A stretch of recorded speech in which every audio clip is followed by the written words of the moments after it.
Hey guys, welcome to week 6. We're gonna go ahead and get started. So, from picking up from where we were last week, we set up our base bakes and our base grayscale stack and Substance Painter. So now I'm gonna actually start texturing this thing in 3DCoat.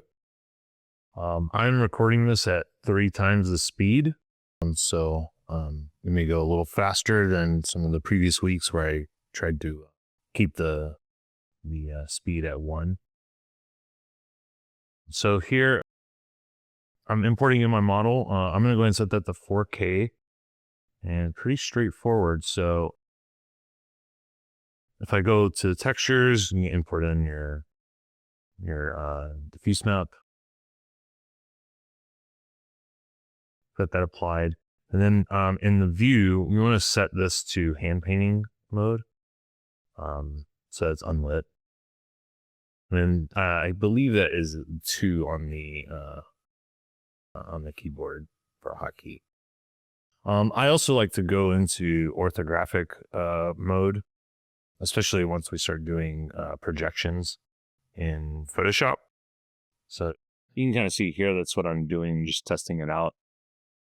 Well, there are limitations to what you can do with the external projection. So we'll try to go over some of that stuff. My general theory on this, though, is that I try to paint the majority of the model just in 3DCoat. And then I go in and do touch-ups and clean up work afterwards in Photoshop. I'm going to go ahead and get started here with just painting a little bit of the eyes.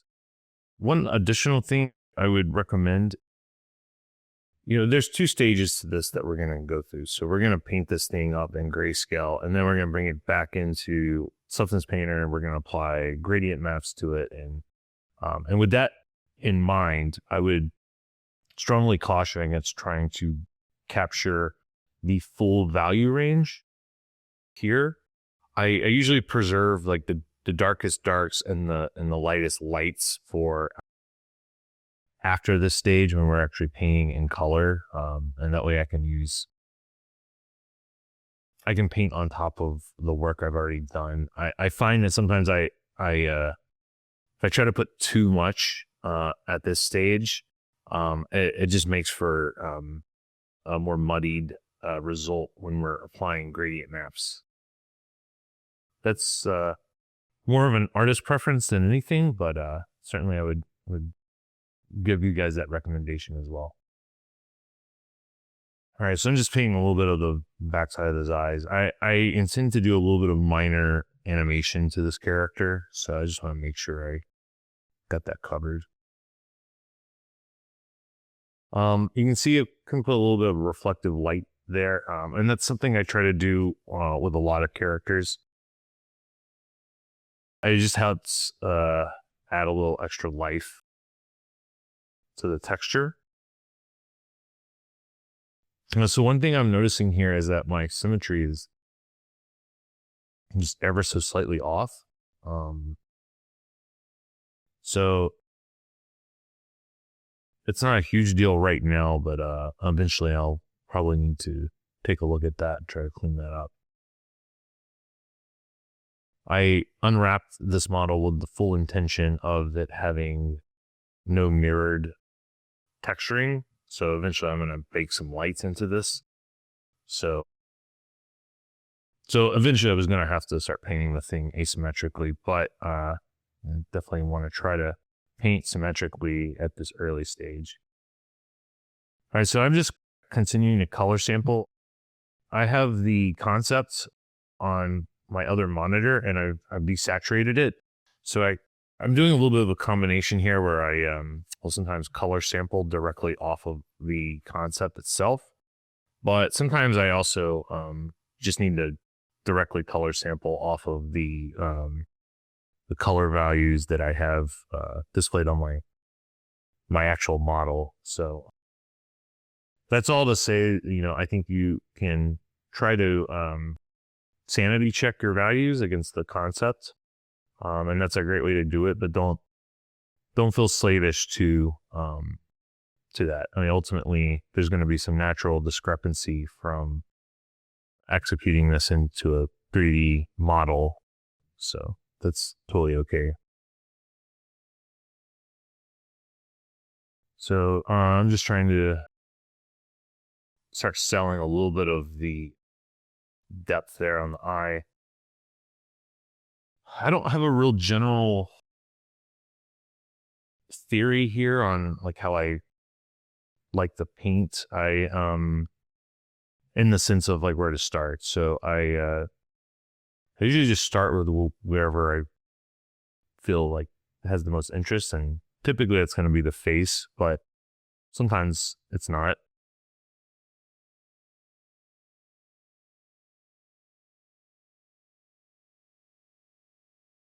I usually try to work my way around the model at the early stages, and then I will kind of hyper focus on specific areas afterward in the polishing phases. As far as brushes, I am more or less using a combination of just a standard round brush with a little bit of a fall off in its alpha, and a combination of just a regular square brush. I don't get too fancy with this sort of stuff, especially in 3DCoat. I have some other brushes that I use in Photoshop, but even those, it's a pretty small number of brushes I actually use.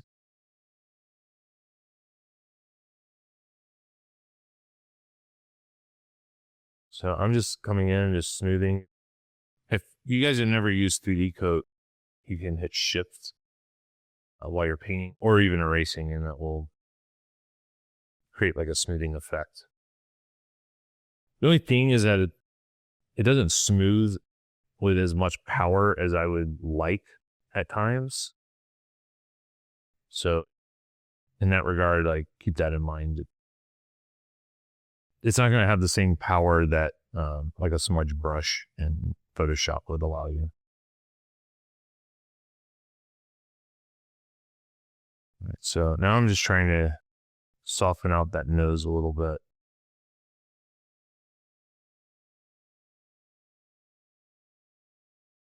You'll notice one of the things I like to do is I'll make layers and I'll play around with the opacity on those layers. I'll get something that kind of feels right. But then eventually, before I go too far, I usually just make a conscious decision to bake those layers down. I feel like having more than, say, 3 or 4 layers starts to just become a little unruly. So I would invite you guys to try something similar. There are moments where you need to preserve something. If for example, I had some sort of tattoo or like very specific kind of shape design, I would probably paint that here or paint that in Substance Painter, and I would make sure to preserve that specific layer. But everything else, otherwise, I usually don't go past 3 or 4 layers before I'm collapsing everything. I always keep a version of the original texture prior to painting at the bottom of the stack, just so I had something to evaluate against, just to make sure I'm going in the right direction.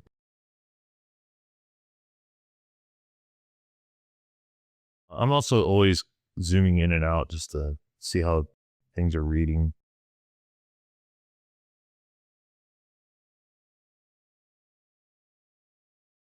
I'm putting a little more effort into the face right now. I think it really just depends on how I'm feeling. I would suggest that you guys, if you've never done this before, that you maybe try to look at your character from a broader view. I could have probably spent a little more time just getting in some base level things holistically across the entire model before doing some of this cleanup work on the face.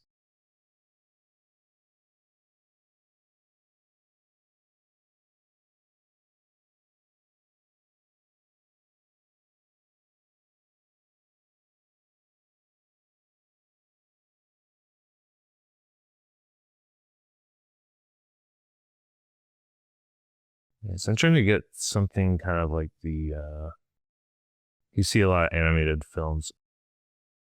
The nose for characters, especially for female characters, is often really smoothed out.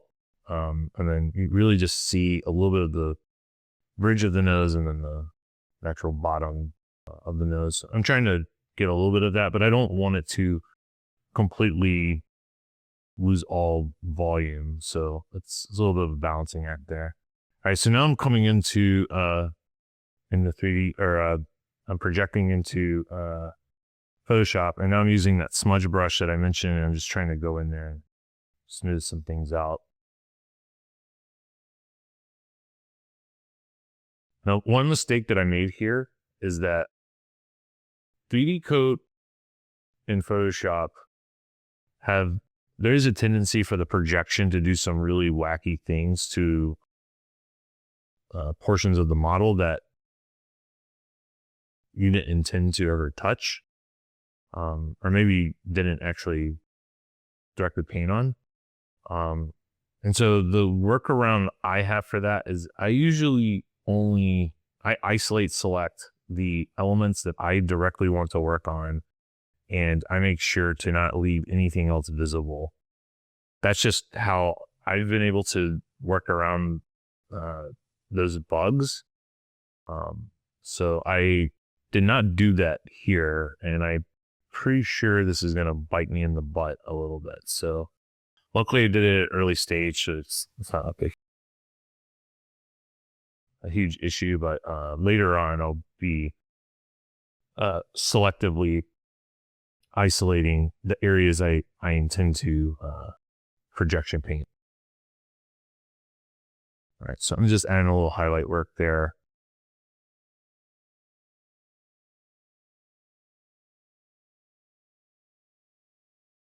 So yeah, I'll usually kind of paint real rough and then just hit everything with an eraser, smooth it out,